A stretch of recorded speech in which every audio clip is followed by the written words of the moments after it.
저는 전 외교부 청년 인턴이자 이 시대를 살아가고 있는 평범한 한 명의 대학원생 김상지입니다. 저는 오늘 최근 불거진 심우정 검찰총장 자녀의 외교부 특혜 채용 의혹에 관한 깊은 우려와 분노를 머금고 이 자리에 섰습니다.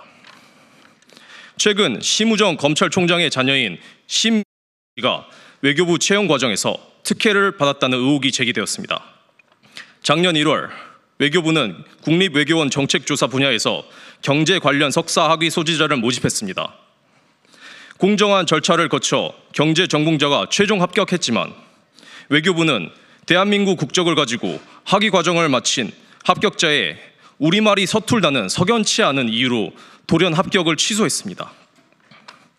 그리고 2월에 재공고를 내며 지원 자격을 경제에서 국제협력으로 변경했습니다. 이 변경으로 인해 본래는 지원 자격 요건에 부합하지 않던 심 씨가 지원할 수 있는 조건이 만들어졌고 결국 최종 합격의 영광은 심 씨에게 돌아갔습니다. 특정인을 위한 맞춤 공고가 아니냐는 의혹이 제기되는 이유입니다. 뿐만 아니라 해당 직책은 2년 이상의 실무 경력을 요구하지만 심 씨는 국립외교원 8개월, 서울대학교 국제학연구소 1년 10개월, UN 인턴 6개월을 실무 경력으로 모두 인정받았습니다. 그러나 외교부 국립외교원 외교안보연구소가 기존에 냈던 채용 공고에는 인턴, 교육생, 실습생, 학위 과정에서의 행정조교 경력 등은 실무 경력으로 인정되지 않는다고 명확히 명시되어 있습니다. 하지만 외교부는 기존의 관례와는 다르게 심 씨의 경력을 모두 인정했고 그 결과가 지금의 논란으로 이어졌습니다.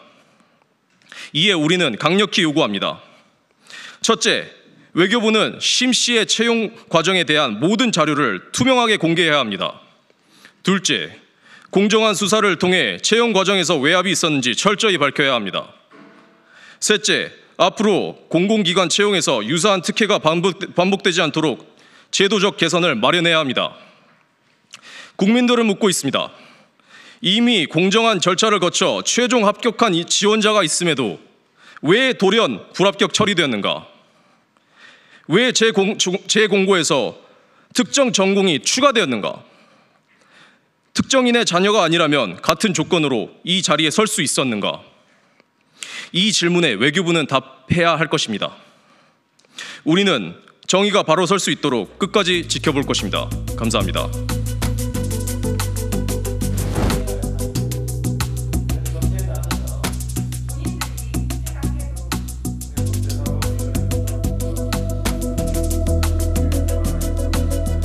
실무 경험을 경력으로 세탁한 것도 용납이 안 되는데 그 실무 경험조차 없는 것으로 지금 밝혀지는 거 아닙니까?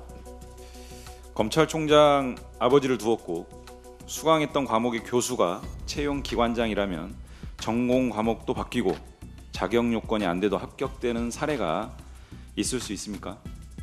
심우정 검찰총장의 자녀가 이런 의혹 대상이 되고 있습니다. 국립외교원 채용 과정도 석연치 않고 외교부 연구원 채용 과정도 의심스러운 상황이 가득합니다. 이 모든 것이 단순히 우연일까요? 아니면 법무부 차관, 검찰총장을 아버지로 둔 특혜일까요? 단순 쉬었음이라고 응답한 청년이 50만 명, 실업자 27만 명, 취업 준비자 43만 명. 그야말로 청년들은 취업 문제로 숨이 막힐 지경입니다. 이번 심우정 검찰총장 자녀 채용비리 진상조사단에서 채용비리 의혹을 낱낱이 파헤쳐 보겠습니다. 뿐만 아니라 직권남용, 공무집행 방해, 채용 절차 공정화법 위반 등으로 관련자에 대한 형사처벌과 엄중 문책은 물론 법제도 개선을 통한 재발 방지 대책도 마련하겠습니다. 우리 진상조사단은 딸에 대한 외교부 특혜 채용 관련 건, 또 딸에 대한 서민정책금융 대출과 관련한 건, 그리고 아들에 대해서는 장학금 특혜 수령 의혹과 관련한 부분, 이 세 부분에 나누어서 정말로 적확하고 꼼꼼하게 비리와 관련된 사항, 특혜 관련한 사항을 밝혀서 다시는 권력을 가진 사람들이 자녀들을 다른 방식으로 좋은 곳에 취업을 시키거나 그게 아니면 다른 것으로 장학금을 받게 하거나 하는 생각을 하지 못하도록 끝까지 파헤치겠다는 그런 말씀을 드립니다.